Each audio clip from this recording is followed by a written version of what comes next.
Определите верные и неверные утверждения, исходя из tекста. Yazılı mətnimizdə qrafiti resimlər haqqında ətraflı məlumat verilir.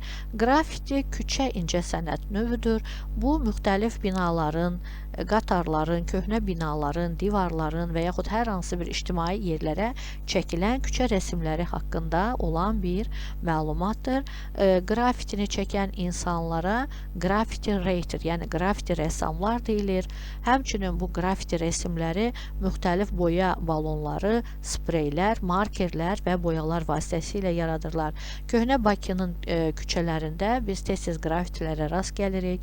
Həmin o qədim binaların üzərinə çəkilən qrafitlər yeni binalarla ahəng, çox gözəl bir ahəng yaradır.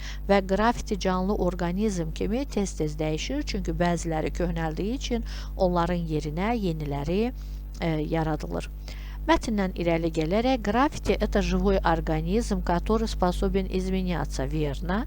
Сегодня яркие фасады домов контрастируют с древней крепостью Баку, верно? Человек, занимающийся созданием граффити, называется граффити-тегом, неверно?